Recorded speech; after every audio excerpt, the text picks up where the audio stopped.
Bom, eu sou médico oftalmologista, sou terceira geração de oftalmologistas da família e pai da quarta. A minha vida sempre foi oftalmologia e 85% do nosso relacionamento com o meio ambiente é dado pela visão. Dos 5 sentidos que nós temos, a visão é o mais importante.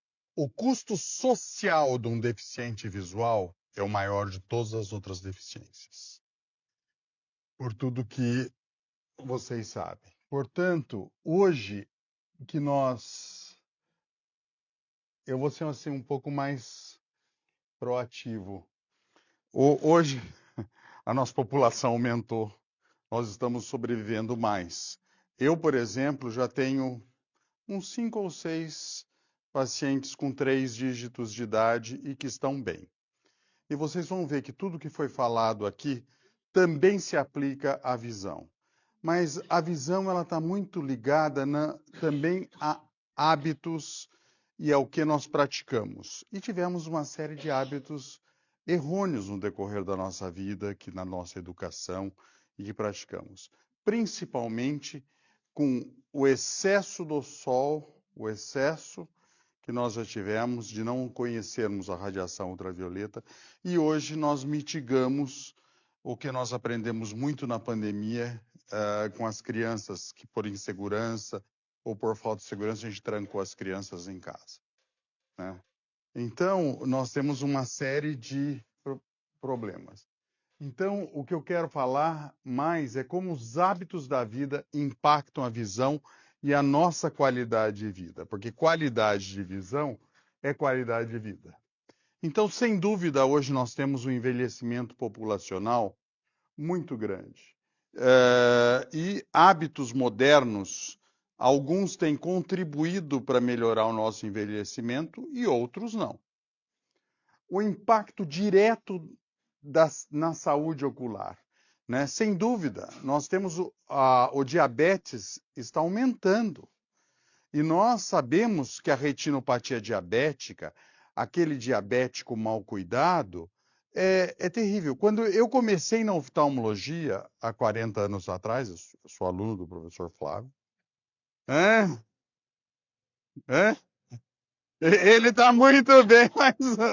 É, ah, quando eu comecei, eu vi um paciente diabético tipo 1, com 20 e poucos anos de idade, ele era praticamente cego. Já era um deficiente visual. E hoje nós temos jovens aí com 40 anos, 30 anos que praticam esporte e eu faço uma fundoscopia e nem não tem sinal de retinopatia diabética. Hoje mesmo eu tive um paciente com 38 anos que já faz uso de bomba de insulina, está com o Libre no braço, conhece a hemoglobina glicada, está no celular, controla, sabe a dieta que está. Então, muitos hábitos vieram para corroborar com a nossa longevidade, né? Com a qualidade da nossa visão. Então, eu sempre digo que não adianta nada você ter uma qualidade de visão se não tiver qualidade de vida. Se você tem qualidade de vida, você tem que ter qualidade de visão. Catarata, né? A catarata é uma das coisas que mais impacta hoje que nós estamos sobrevivendo mais.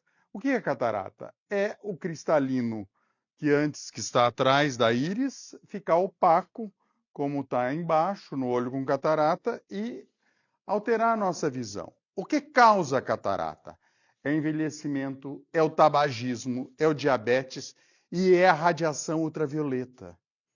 A radiação ultravioleta, ela pode aumentar as chances de você ter catarata em 60%. Isso nós já temos trabalhos de inúmeras universidades do hemisfério norte, do hemisfério sul, da Ásia, em que nadadores, remadores tiveram grande convívio com a radiação solar e tiveram muita catarata. Nós temos também o pessoal que vive nos polos. onde tem mais gelo, onde a reflectividade da radiação ultravioleta é muito importante. Então, nós temos uma prevalência de quase 50% de cegueira no Brasil, causado por catarata após os 55 anos de idade. É um país tropical, um país de alta carga solar. E o quanto? Quem aqui não se estatelou no sol? Não ficava passando urucum, Coca-Cola, hein? Tudo isso foi feito. E radiação, quando nós falamos de radioatividade, ela é cumulativa, certo? Um pouquinho ontem, um pouquinho hoje, outro pouquinho amanhã. E isso leva à catarata, ao câncer de pele. E as pessoas estão aí. Hoje nós temos uma consciência maior do bloqueador, do filtro solar. Mas quantos não usam boné com a aba para trás? Hein? A melhor barreira física de proteção da radiação ultravioleta ainda é o chapéu. Ainda é um boneco. Não precisa você. Quantos óculos da economia informal e até de grife não tem filtro ultravioleta? O que é o filtro ultravioleta? É uma película incolor. Então, uma lente incolor, ela pode ter um filtro também incolor, que você não o percebe, e que bloqueia 99% da radiação ultravioleta.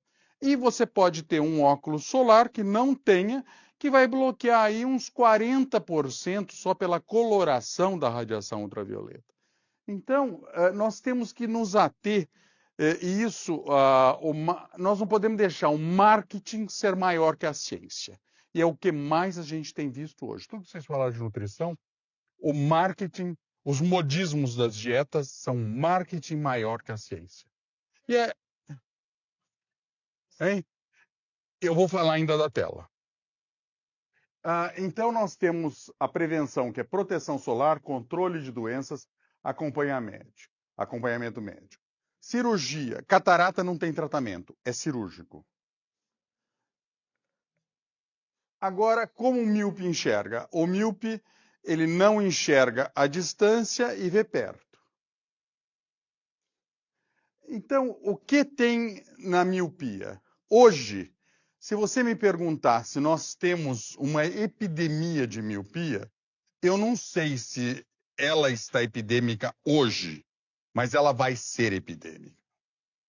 Vai ser. E casa de ferreiro é espeta de pau. Eu tenho um neto de 3 anos, tenho um outro de 9 meses, e eles já, para o sossego da mãe ou para terem uma melhor refeição, eles já ficam vendo filminho no celular, apesar da gente falar. Então, nós na pandemia, aprendemos muito que o hábito de você esquecer a tertúlia, brincar, não precisa você ficar no salão, aquela brincadeira na varanda, que já receba uma carga solar melhor, já muitas vezes ela já produz hormônios numas células que tem na periferia do globo ocular que vão impedir o crescimento do globo ocular. Porque míope é um olho maior que o normal. É um olho maior que 22,3 milímetros. Então, nós temos que fazer as nossas crianças brincarem ao ar livre pelo menos umas 2 horas por dia e não no videogame. Manda a criança brincar no videogame no sol. Ele não quer, ele não vê, apesar da matriz ativa, né? Mas a gente conseguiria, sem dúvida, essa melhora que o sol. Vejam que o sol é ruim para umas coisas e é bom para outras. O sol pode trazer um crosslinking da esclera, do branco do olho, para evitar que o olho cresça. Crosslinking da córnea, deixando a córnea mais rígida. Então, nós temos que ter essa consciência de hábitos saudáveis da nossa criança. Aquela sabedoria de vó, de tomar sol das 8 às 10 da manhã, né? Quem não lembra? Hoje não, o pessoal acorda às 10, né? Então, o melhor sol é aquele sol de vó. Eu sempre falo, lembre da sua avó, o melhor sol é da vó. Então, a prevenção sempre da miopia são atividades ao ar livre, pausas visuais e menos telas em criança.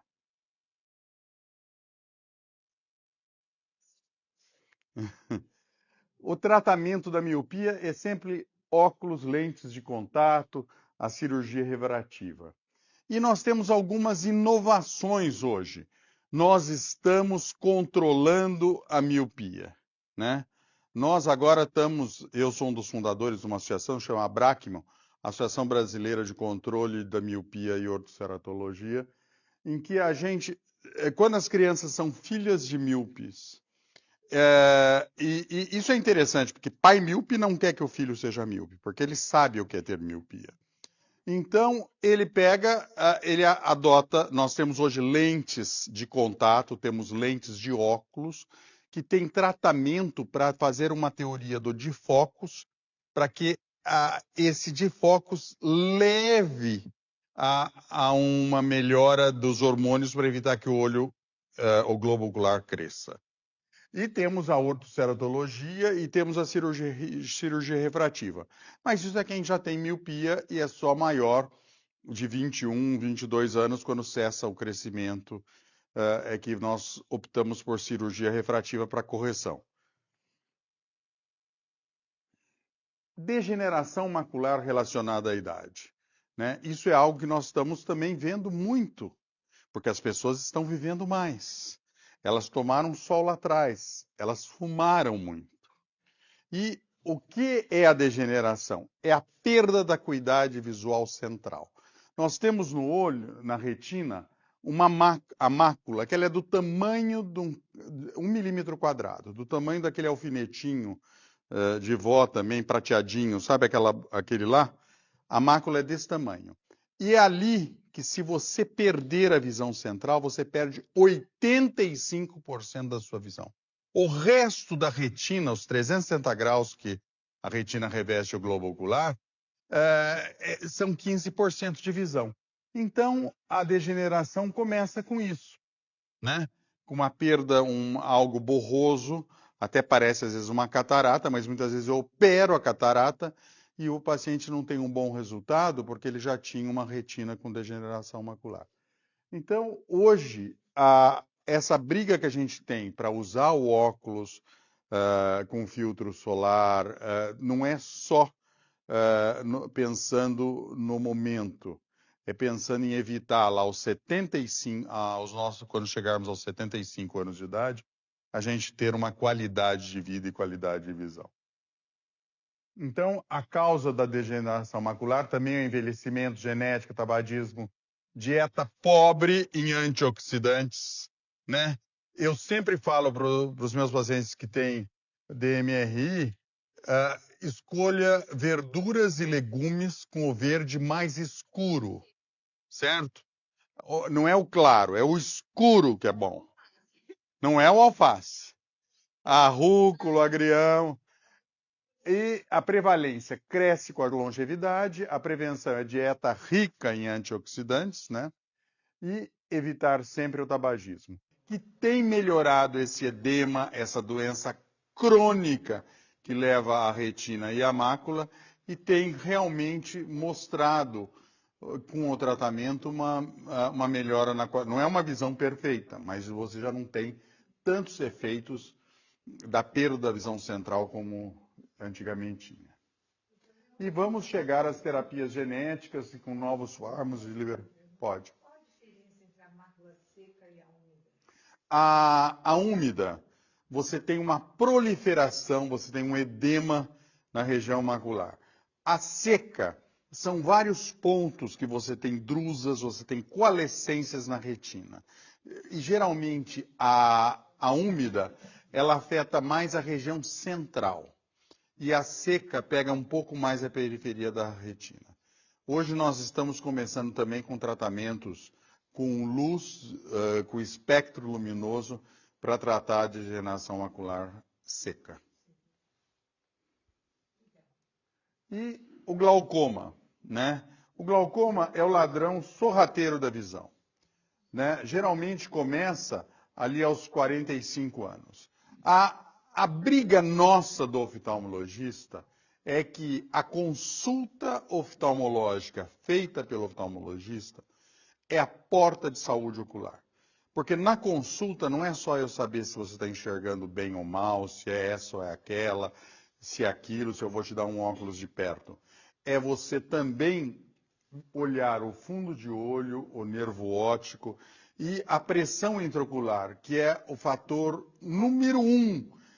Pressão intraocular alta não é glaucoma. A pressão intraocular alta é o fator número 1 de desenvolvimento do glaucoma.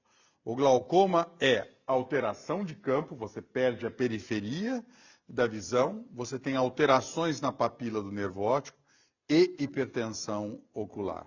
Então, você tem que prevenir, você tem que olhar como é que está o fundo de olho desse paciente, a retinografia desse paciente, para você poder fazer saber. E principalmente casos na família. Então, a pressão intraocular elevada, a predisposição genética, tem algumas predisposições anatômicas também. A prevalência é uma das principais causas de cegueira irreversível. O glaucoma, que você perdeu de visão, perdido está. E às vezes a hipertensão ocular de hoje, ela vai causar uma lesão daqui a uns 8, 5, 6 anos. Então, nós precisamos prevenir no glaucoma. E no glaucoma, ainda hoje, o melhor tratamento é com colírio, é clínico. O laser, a cirurgia, ele pode resolver, mas não é o que tem se mostrado. Nós temos hoje stents, temos uma série também de exames em que o uso da inteligência artificial tem trazido grande avanço e facilidade no diagnóstico. Olho seco. Aqui nós vamos voltar novamente às telas. Né? A lágrima, ela não é uma aguinha qualquer. A lágrima é como o nosso sangue, o nosso tecido sanguíneo. A lágrima tem 3 camadas. Tem uma camada mais aquosa, tem uma camada gordurosa, que é a mais superficial, para evitar que a aquosa evapore, e daí mais junto da córnea, em contato íntimo com o olho, tem a camada proteica, que é uma camada de defesa. Ou seja, se você tem uma camada proteica deficiente, você fica mais propenso a conjuntivite. Se você tem uma camada gordurosa deficiente, você evapora mais o olho. Aqui entram de novo as telas. Quando você está na tela no computador, você pisca menos. Se você pisca menos, você produz menos lágrima. Porque o ato de piscar é reflexo para a produção lacrimal. Então, você está corroborando com um olho mais seco, um olho que tem um olho seco evaporativo. Nós temos ar-condicionado no carro, na sala, em todo lugar. Essas luzes que atrapalham também um pouquinho. Então, esse conjunto nos leva a ter olho seco. E o olho seco incomoda. O olho seco, quem realmente tem um olho seco, sabe o que é ter um olho seco. É um olho que está sempre vermelho, irritado, incomodando e interfere muito na sua acuidade visual também. E hoje nós temos exames que, através de interferometria óptica, você sabe qual que é a camada que está deficiente. Com isso, você tem um arsenal grande de colírios para repor ou a camada gordurosa ou a camada aquosa. Um pouco mais difícil é um colírio que cause produção, aumento da produção lacrimal. O melhor para aumento lacrimal, para a produção, é o ômega 3. Hein? Então, você vê que a gente vai e volta e cai na nutrição, né? Quando eu me formei, o Parkinson era até a hipertensão, o diabetes, era tudo diferente, né? O Alzheimer. E hoje a gente vê muito quão importante eu fiz uma pós-graduação de oftalmologia e geriatria recentemente, o quanto é importante a hidratação do idoso. O idoso, ele se hidrata pouco porque ele é preguiçoso. Ele não levanta para tomar, hein? O hábito. Então, é muito... hoje, a hidratação é muito, muito importante.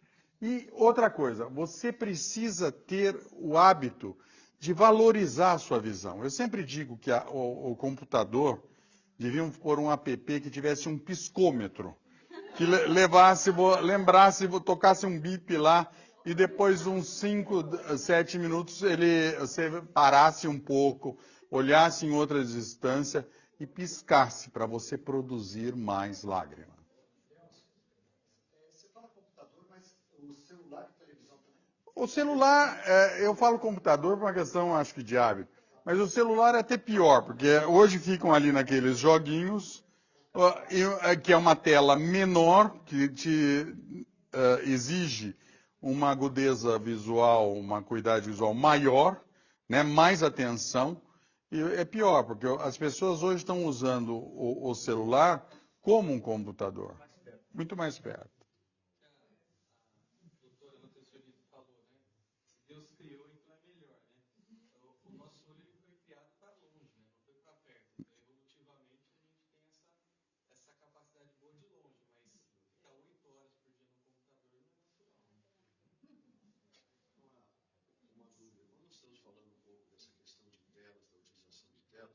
Hoje se fala muito na radiação azul, onde você tem um comprimento de onda que ele acaba sendo extremamente danoso para a nossa visão. Da mesma forma, aí a pergunta mesmo para ti, quando você compra o óculos, por exemplo, eu tenho dois óculos, um para trabalhar de perto, para ficar com uma distância até 80 centímetros, com o antirreflexo azul. Mas às vezes eu acabo esquecendo de trabalhar com o óculos normal mesmo com relação a isso. Qual é A luz azul, ela é invisível no espectro. E você tem alguns filtros que também te filtram a luz azul. Né? Principalmente, por exemplo, os óculos antigamente fotocromáticos, hoje transitions, eles pegam a luz azul. E a luz azul, ela causaria uma alteração na mácula, de facultar mais a vascularização e o edema. Então, ela estaria mais ligado à degeneração macular. Mas não existe ainda uma comprovação efetiva disso daí. Doutor, qual é a avaliação que o senhor faz sobre o colírio, já aprovado nos Estados Unidos para tratamento da presbiopia? Muito boa essa pergunta. Esse colírio é derivado de uma droga que existe há 128 anos, que é a pilocarpina. Aliás, está cheia na nossa Amazônia. Nós somos uma grande fonte disso. E esse colírio é uma pilocarpina que modificaram um pouco a uma porcentagem de 0,1%. Se você pegar um papel estenopeico, faz um furinho no papel, mesmo se tiver 1,5, 2 de miopia, e colocar aqui, você vai ler. A ideia desse colírio é fazer o mesmo, né? Fechar a pupila. Só que com isso você não vai ter, você vai diminuir seu campo visual, você vai diminuir a sua visão de profundidade. Isso daí eu achei, eu fiquei até assustado de ver algumas empresas sérias entrarem nessa. Um negócio que a gente já conhece há muito tempo. Quando eu estudei uma época em Barcelona com o Dr. Barraquet, ele chegava para a secretária, às vezes estava iniciando a cirurgia refrativa, então a gente não conseguia operar com uma zona óptica melhor, as lentes intraoculares não tinham a zona óptica que tinha, e ele falava para a secretária, eu me lembro até, eu chamava Maria Hortência. Maria Hortência, me traga as gotas miraculosas. E era beleza. Pingava, o paciente ia para a sala de espera, voltava e tudo. Daí eu perguntei para ele, falei assim, mas professor, o que é isso? Ele falou assim, pilocarpina. Né? Porque você fecha a pupila e concentra o foco. Então, você até diminui a entrada de luz nos olhos, né? que é algo que eu vou falar agora, né? Tratamento, então, do olho seco são as lágrimas artificiais. Você pode colocar tampão para evitar que você drene. Tem hoje uns plugs para você drenar menos lágrimas, segurar o que você está produzindo. Temos uma série de coisas. Mas o melhor ainda são medidas mais naturais. E sempre devemos ter atividades ao ar livre, pausa no uso das telas, proteção contra a radiação ultravioleta, alimentação rica em antioxidante e acompanhamento oftalmológico regular. Ou seja, aqueles pilares de vocês, aqui os dos 6 eu passo para 5.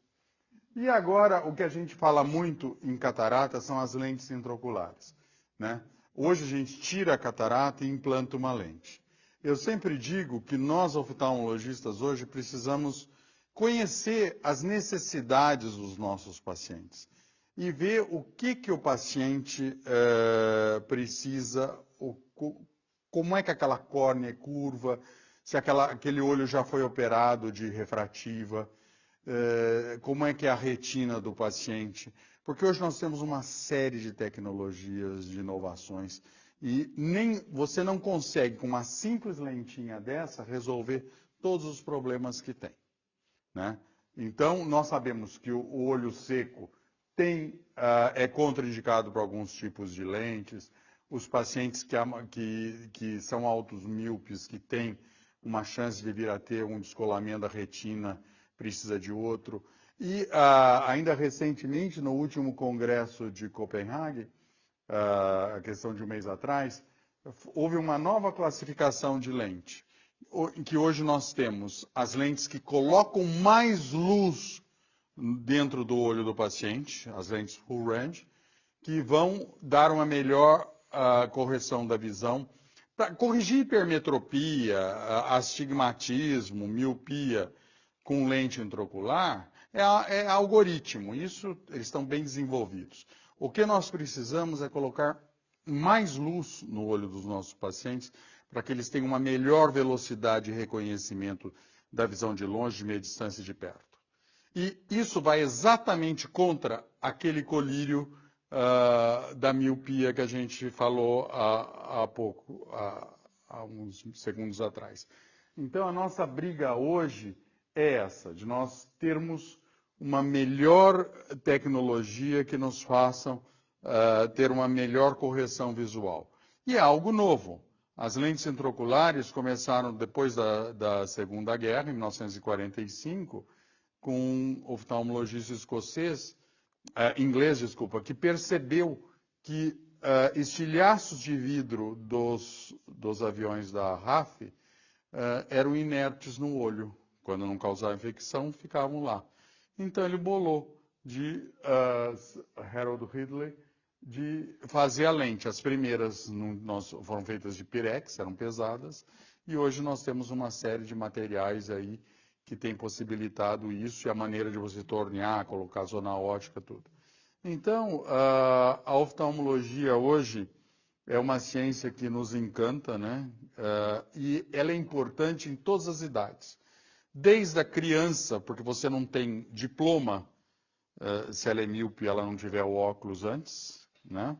Até nós que estamos vivendo mais e precisamos também enxergar para termos qualidade de vida e qualidade de visão. Posso fazer uma pergunta? Por favor.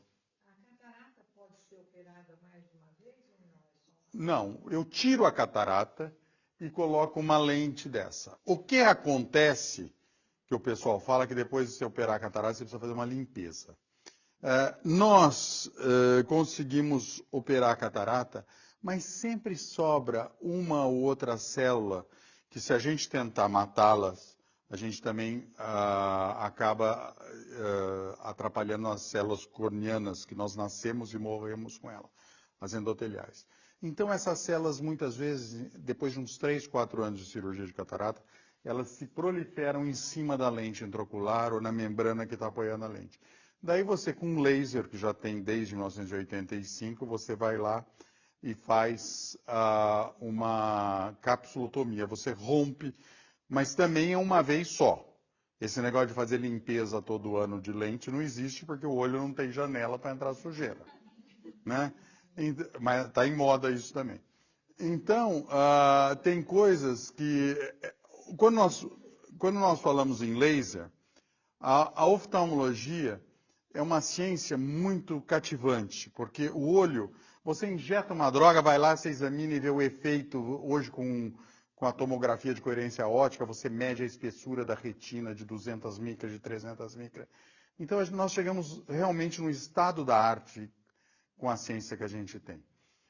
E quando você coloca uma lente, você sabe. E o laser não é só um laser, né? Laser é uma sigla, Light Amplified Stimulated Irradiated Radiation.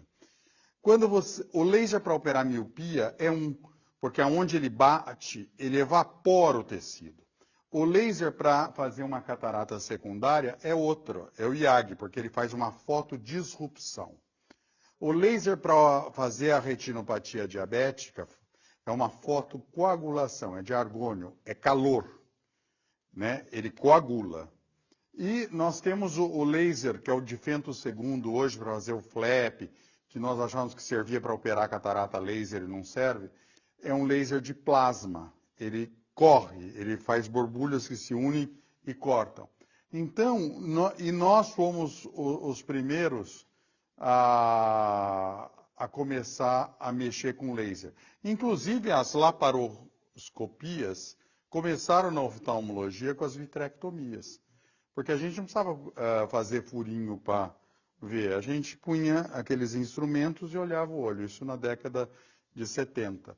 Então, apesar de uns dizerem que a gente não é médico, a gente desenvolveu muita coisa aí. Dizem que oftalmologista e ortopedista não é muito médico. Entre essas inovações em oftalmologia, alguma que permita a correção do buraco de mácula por impacto? Olha, a mácula, muitas vezes no buraco você tem um trauma, você tem sangramento, você tem uma cicatriz por impacto, uma explosão, por exemplo. E hoje nós temos já a cirurgia macular e nós estamos começando a fazer transplante de mácula. Começando a transpor a mácula.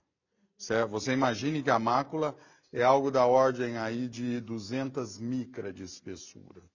Então, para você mexer num tecido desse, transpor e ver a parte, não é fácil, mas já está começando a ter.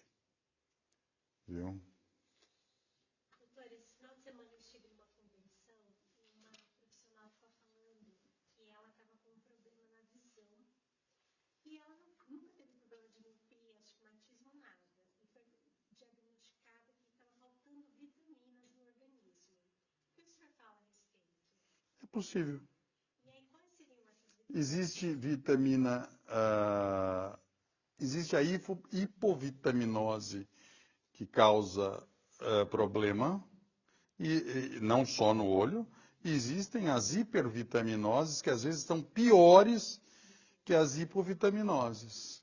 Então, isso é toxicidade, né? Então, nós podemos ter a falta de vitamina, o beta-caroteno. Nós temos distrofias retinianas que são ligadas à falta de vitamina B, porque nós temos células da retina que são dependentes disso, né? Nós enxergamos graças a reações químicas que ocorrem. Sobre essa questão das vitaminas, qual a melhor maneira da parte nutricional, da gente conseguir corrigir isso, por exemplo, se for uma hipovitaminose? Primeira coisa é realmente dosar as vitaminas. E uma das vitaminas que são mais importantes na parte ocular é a vitamina A, que no caso vem do retinol. Só que para fazer essa vitamina A ser um retinol, a gente precisa de zinco. Então, como saber se eu preciso de zinco? Dosando zinco. Então, a parte de checar os exames é muito importante justamente para isso, para não ir dando vitamina só porque é bom. Eu preciso, por exemplo, de luteína. Eu preciso de astaxantina. Eu preciso de zeaxantina. Então, será que eu preciso? Então, olhar os exames para saber se realmente eu ou não. Se eu tiver, por exemplo, um exame de vitamina A de 0,3, uma referência do laboratório, 0,3 e 0,7. Um paciente que vai ter uma vitamina A, por exemplo, de 0,3, ele vai ter mais dificuldade de visão. Só que pode ser que ele não está deixando de consumir a vitamina A. Porque é uma vitamina fácil de encontrar na alimentação. Por exemplo, na abóbora, na cenoura, na laranja, no mamão. Então, será que não está consumindo? Porque pode ser também que não está consumindo.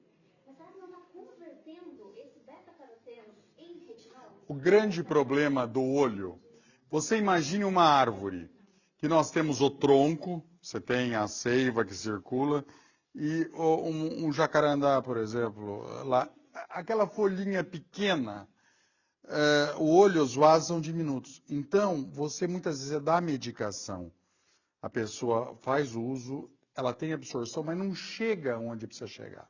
Por isso que as melhores medicações hoje para o tratamento da degeneração macular relacionada à idade são injeções intravítreas. Mesma coisa em uveites, em coisas infecciosas. Hoje nós temos pequenos estentes de liberação lenta de medicação que você injeta no olho, certo? Eu consigo, daí, medir se ele está fazendo efeito ou não através de uma tomografia de coerência óptica. O colírio é uma medicação tópica. Nós conseguimos alguns medicamentos que você faz ela tópica, ou seja, ela ter contato com a retina. Porque muitas vezes a medicação não atravessa a barreira corneana. Então, é complexo a absorção, muitas vezes, de um medicamento, né? Muitas dessas vitaminas têm problemas até com a temperatura e a hora que chegam no estômago, elas não conseguem fazer absorção. Tá ok? Eu acho que era esse o recado que eu tinha. Eu agradeço muito a DCE.